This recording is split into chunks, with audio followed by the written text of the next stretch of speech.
బంగారం, బ్యాంకులు, ఇతర ప్రైవేటు సంస్థల్లో ఉన్న విడిపించి కొనబడను. కొమ్మూరి గోల్డ్, ఆంధ్ర మరియు తెలంగాణ. హాయ్ అండ్ నమస్తే, వెల్కమ్ టు మనం టీవీ.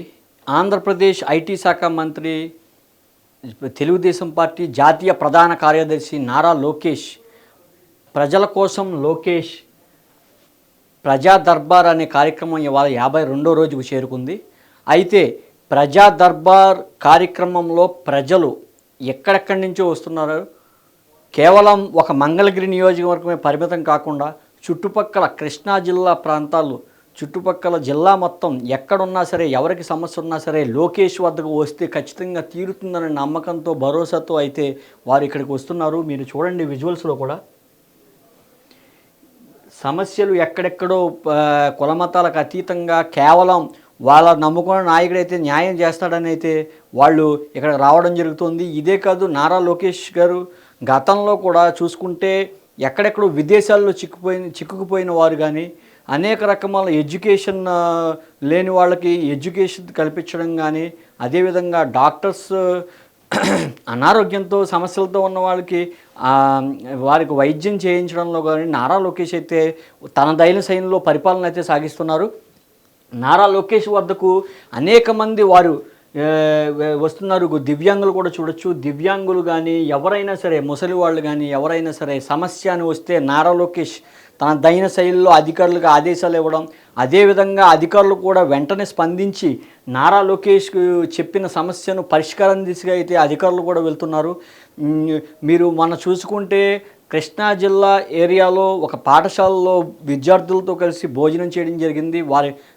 వారి సమస్యలు, వారి స్కూల్లో ప్రాథమికంగా ఏవైతే సమస్యలు ఉన్నాయో అడిగి తెలుసుకున్నారు. వారిని వెంటనే పరిష్కారం దిశగా కూడా లోకేష్ తనదైన శైలిలో ఆదేశాలు ఇవ్వడం జరిగింది అధికారులకు. అదేవిధంగా మీరు చూసుకోండి, మంత్రి నారా లోకేష్ ఇప్పటికి గతానికి ఎంత మార్పు వచ్చిందో. ఇది నారా లోకేష్ ఆయన ఏంటి, ఆయన్ని ఎవరైతే దూషించారో, ఎవరైతే అవమానించారో వాళ్ళకి చెంపపెట్టులాగా వారి కార్యాచరణ అయితే ఉందని అయితే మనం చెప్పుకోవచ్చు. మీరు నారా లోకేష్ని గమనిస్తే ఎప్పుడు ప్రజల్లో ఉంటున్నారు, ఎప్పుడు 24 గంటలు 24/7 ఎటువంటి సెక్యూరిటీ లేకుండా తనదైన శైలిలో ఆయన ఒక్కరే ఒంటరిగా ప్రజల సమస్య నాకు ఇది అని అంటే తప్పకుండా పరిష్కారానికి ఆయన ప్రయత్నం అయితే ఆయన చేస్తున్నారు.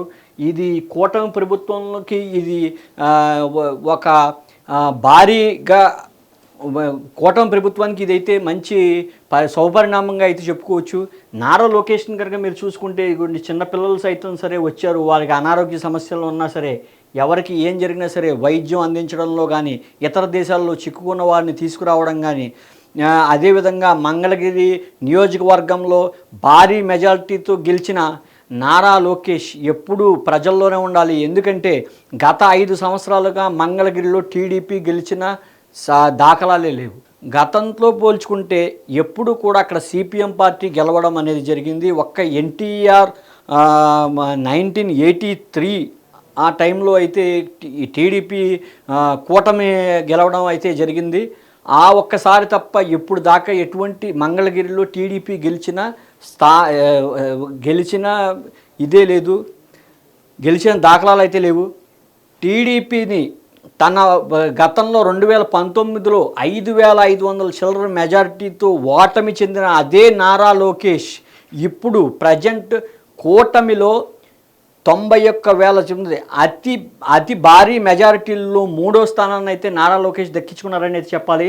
ఏ రోజైతే గెలిచారో ఆ రోజు నుంచి ప్రజల్లో ఉండాలి. ప్రజలు కేవలం రాజకీయం చేయడానికే కాదు, ప్రజలకి మంచి చేయాలి, ప్రజలకి వారిని అండగా ఉండాలన్న ఉద్దేశంతో తన మంగళగిరిని ఏదైతే ఆయన చెప్పారో తన కంచుకోటగా మార్చుకుంటానని, అదేవిధంగా కంచుకోట ఏ రకంగా మార్చుకోవాలని ఒక నారా లోకేష్ని చూస్తే కనుక ఆదర్శంగా తీసుకోవచ్చు ప్రతి రాజకీయ నాయకుడు. ఆ విధంగా నారా లోకేష్ తనదైన శైలిలో పరిపాలన అయితే సాగిస్తున్నారని అయితే చెప్పుకోవాలి. మీరు మొన్న గమనిస్తే కనుక ఐటీ శాఖ నుంచి ఆయన మంత్రిత్వ శాఖ చేపట్టారు. ఐటీ శాఖకు సంబంధించి మద్రాస్ ఐఐటి యూనివర్సిటీతో సత్సంబంధాలు ఏర్పరచుకున్నారు. వారికి ఇక్కడ పెట్టుబడులు పెట్టడం కానీ, వారి కాలేజీలు ఇక్కడ పెట్టడం కానీ దానికి ప్రయత్నాలు అయితే నడుపుతున్నారని తెలుస్తోంది. అదేవిధంగా ముంబై నుంచి ఏఐ సంబంధించిన ఐటీ కంపెనీలు విజయవాడలో పెట్టుకునేందుకు పెట్టుబడులకి మంత్రి లోకేష్తో అయితే వాళ్ళు చర్చలు జరిపారని అయితే తెలుస్తోంది. తనదైన శైలిలో నారా లోకేష్ ముద్ర వేస్తున్నారని అయితే చెప్పుకోవచ్చు. ప్రజా దర్బార్ 52వ రోజుకి చేరింది. ఎక్కడెక్కడి నుంచో జిల్లా నలుమూల నుంచి కూడా బాధితులు అయితే సమస్యలు ఉన్నవారైతే వస్తున్నారు.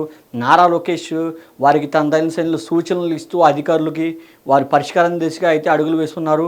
మన కలెక్టర్ కాన్ఫరెన్స్లో కూడా కలెక్టర్కు రేటింగ్ ఇవ్వడం, కలెక్టర్లకు పనితీరుపై రేటింగ్ ఇవ్వడం అయితే జరిగిందని ఆయన అన్నారు. కలెక్టర్ను కూడా ఖచ్చితంగా పనిచేయాలి, ఇది కూటమి ప్రభుత్వం, ప్రజల ప్రభుత్వం, ఇది ఒక అధికారులకు లేకపోతే కనుక వారి ఆధిపత్యాన్ని నిరూపించుకోవడానికి ఈ ప్రభుత్వం ఎట్టి పరిస్థితుల్లోనూ ఒప్పుకునేది లేదంటూ తనదైన శైలిలో ప్రస్తుతం ప్రజా దర్బార్ని అయితే నడుపుతున్నారని అయితే తెలుస్తుంది.